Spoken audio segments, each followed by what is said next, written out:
Mi cuñada convenció a mi hermano de que nuestra familia es abusiva y ahora se niega a ir a mi boda si mis papás están. Me pidió que eligiera un bando en mi propio matrimonio. Hay un tipo de pérdida que no tiene ritual, que no tiene fecha ni fotografía ni momento específico donde puedas decir que ahí fue cuando terminó. Que ocurre de manera gradual mientras tú sigues viviendo tu vida y de pronto un día te das cuenta de que la persona que creías conocer ya no está completamente disponible de la manera en que estaba antes. Mi hermano Rodrigo lleva 2 años siendo una versión de sí mismo que yo no reconozco completamente. No porque haya cambiado de trabajo, ni de ciudad, ni de apariencia, sino porque la historia que tiene de nuestra infancia, de nuestra familia, de nuestros padres, es ahora una historia diferente a la que yo viví y diferente a la que él mismo contaba antes de que Mariana entrara en su vida. Y el momento donde todo eso se volvió imposible de ignorar fue cuando me dijo que no iba a venir a mi boda si mis papás estaban invitados. Me llamo Gabriela. Tengo 26 años. Soy estudiante de posgrado en comunicación y me caso en 4 meses con un hombre llamado Andrés que es la persona con quien quiero construir mi vida. Mi hermano Rodrigo tiene 35 años. Lleva 3 casado con Mariana que tiene 32. Mariana viene de una familia que por lo que ella misma ha contado a lo largo de los años, tiene una historia genuinamente difícil.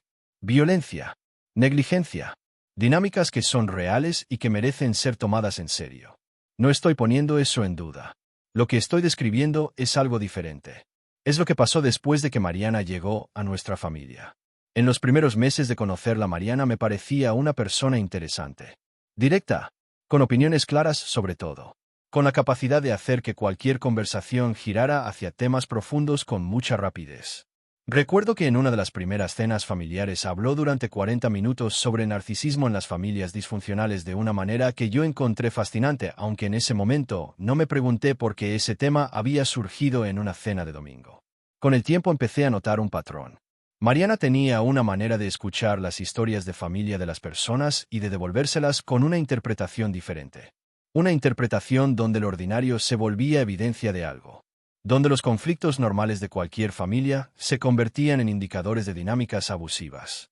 Donde los defectos de los padres, que todos los padres tienen, eran síntomas de personalidades patológicas. Lo primero que cambió en Rodrigo fue el lenguaje. Empezó a usar términos que antes no usaba. Narcisismo, gaslight, trauma de apego, familia de origen disfuncional. No estoy diciendo que esos conceptos no existan o que no sean válidos. Estoy diciendo que Rodrigo empezó a aplicarlos a nuestra familia de una manera que no correspondía a ninguna experiencia que yo hubiera vivido en esa misma familia. Le pregunté en una conversación que recordaba específicamente que le hacía pensar que papá había tenido comportamientos abusivos. Me miró de una manera que no reconocí. Me dijo que era difícil de explicar, que eran cosas que había ido recordando, que si quería entender mejor que hablara con Mariana porque ella lo había ayudado a procesar. Esa respuesta fue la primera vez que algo en mí se detuvo de una manera que no podía ignorar. Lo que pasó con mis pesadillas es lo que más me cuesta contar porque es lo que más me impactó en ese periodo. Hubo un periodo de 3 semanas donde yo estaba teniendo sueños intensos relacionados con situaciones de mi infancia. Sueños que no eran necesariamente agradables, pero que tampoco eran específicamente traumáticos. El tipo de sueños que tienes cuando tu cerebro está procesando algo que está en el aire en tu vida. Se lo conté a Mariana en una conversación donde ella me estaba preguntando sobre cómo me sentía con la dinámica familiar. Su respuesta fue algo que todavía pienso. Me dijo que los sueños a veces son la manera en que el cuerpo accede a memorias que la mente consciente ha bloqueado. Que lo que yo estaba soñando podía ser información sobre experiencias que yo había vivido y que no había procesado.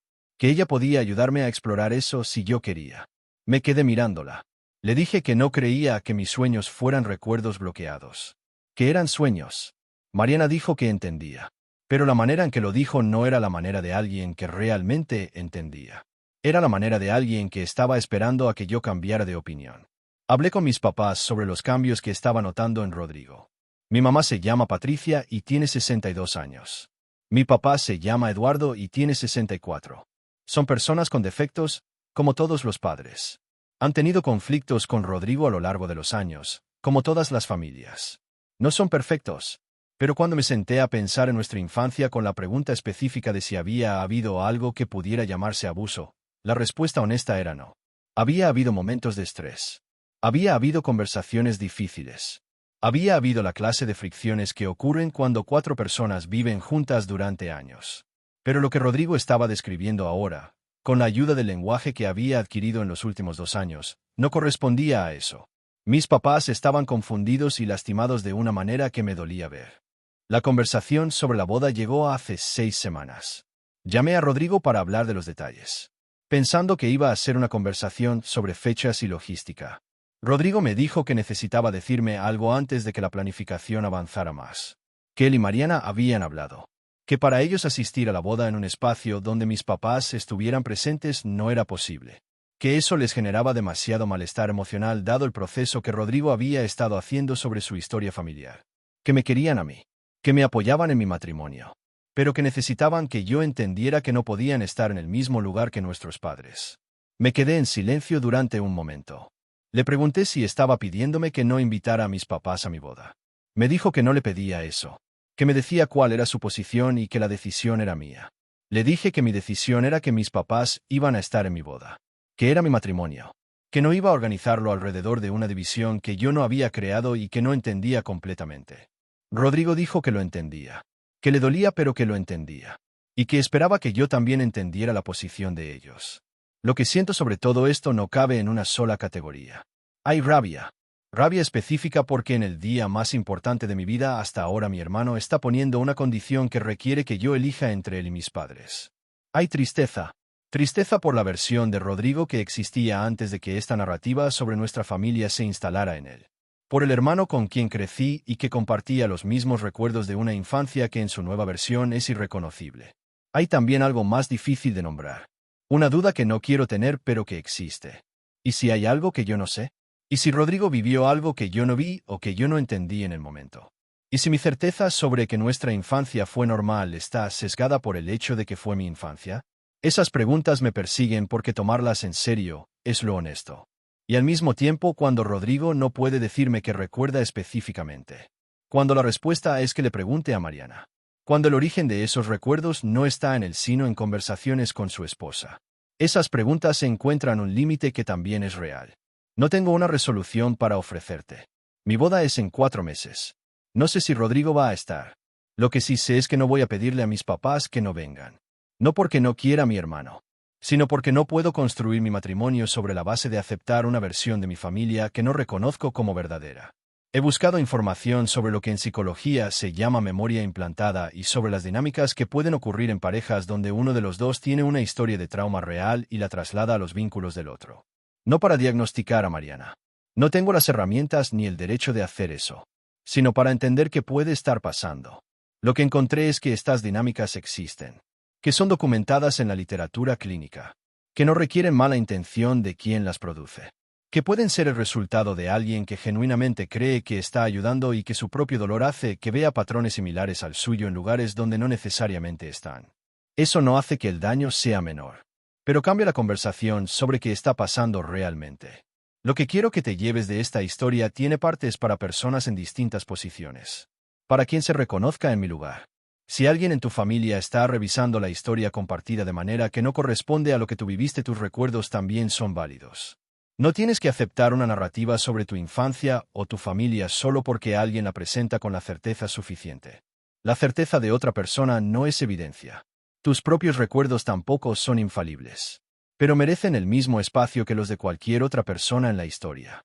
Para quien pueda reconocerse en el lugar de Rodrigo. Si alguien en tu vida, aunque sea alguien que amas y en quien confías, te está ayudando a recordar cosas que tú no recuerdas, esa es una señal que merece atención. Los recuerdos genuinos de experiencias significativas no suelen necesitar que alguien los ayude a emerger mediante conversaciones repetidas. Busca orientación con un profesional de salud mental que trabaje de manera independiente a esa persona. Alguien que no tenga interés en que llegues a ninguna conclusión específica. Y para todos, las relaciones de pareja pueden enriquecer la vida de las dos personas en esa relación. También pueden, en ciertos casos, crear una burbuja donde la narrativa de uno de los dos se convierte en el lente a través del cual los dos ven el mundo. Ese lente puede ser útil. Y puede ser también distorsionante. La diferencia está en si deja espacio para que las personas fuera de la burbuja tengan una versión que también sea escuchada. Si esta historia te tocó, comenta. ¿Has vivido algo similar con un familiar cuya historia de la infancia compartida cambió de manera que no reconociste? Dale like si crees que los profesionales de salud mental deberían hablar más abiertamente sobre el fenómeno de las memorias implantadas y cómo afecta a las familias. Suscríbete para más historias reales. Comparte con alguien que esté navegando una situación similar y que necesite saber que sus propios recuerdos y su propia percepción también son válidos.